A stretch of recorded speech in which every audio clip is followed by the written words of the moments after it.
Dans la vidéo que je vous présente aujourd'hui, je vais vous montrer comment j'utilise le Cut2Tug Right Needle et le P2Tug Right Needle pour rabattre.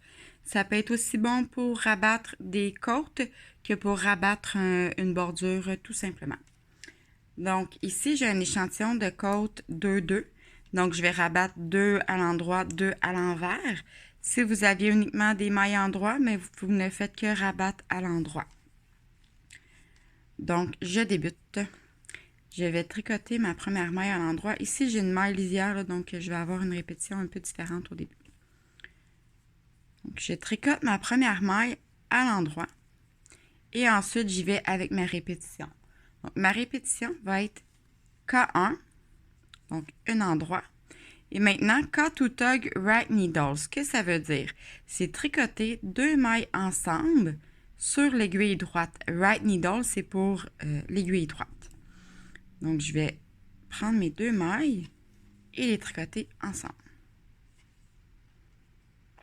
Je répète cette même étape. Donc, je tricote une maille à l'endroit et je tricote les 2 mailles de l'aiguille droite ensemble à l'endroit. Maintenant, j'arrive à une maille envers. Donc, je passe mon fil devant, je tricote une maille à l'envers et ensuite 2 mailles ensemble. Je vais me reprendre, donc une maille envers et ensuite les 2 mailles ensemble à l'envers sur mon aiguille droite. Une maille envers, les 2 mailles de l'aiguille droite ensemble à l'envers. J'ai replacé mon fil derrière parce que la prochaine maille, elle est à l'endroit. Donc, je vais tricoter une maille à l'endroit, les 2 mailles de l'aiguille droite ensemble à l'envers. Une maille à l'endroit, 2 mailles de l'aiguille droite ensemble à l'envers. Une maille envers, les 2 mailles de l'aiguille droite ensemble à l'envers.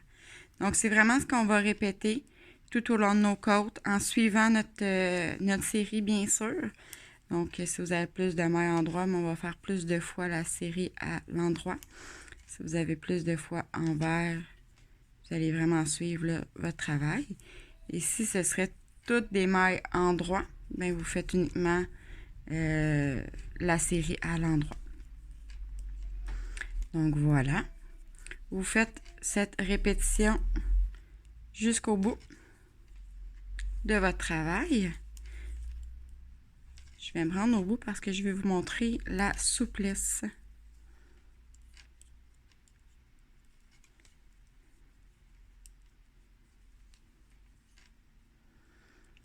L'objectif quand on tricote des côtes, c'est d'avoir une souplesse, une extensibilité. Donc, avec ce type de rabat-là, on va se garder vraiment une belle souplesse. Comme ceci. Je vais couper rendu à la dernière maille. Je vais couper mon fil. Que je vais passer à travers la dernière maille.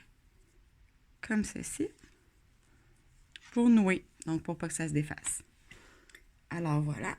Je me débarrasse de mes aiguilles. Et voici le résultat. Donc, mon rabat il est juste ici en bordure. On a une finition en V. Et juste ici, mon rabat est là. Donc, je conserve toute l'extensibilité du travail en utilisant cette technique. Une fois mis au blocage, vous allez voir, ça fait vraiment une finition qui donne un bon résultat. Alors, j'espère que vous avez apprécié cette vidéo. Si vous avez des questions, n'hésitez pas à communiquer avec moi via ma page Facebook Création ND. Et n'oubliez pas de vous abonner à ma chaîne YouTube. Merci, bonne journée!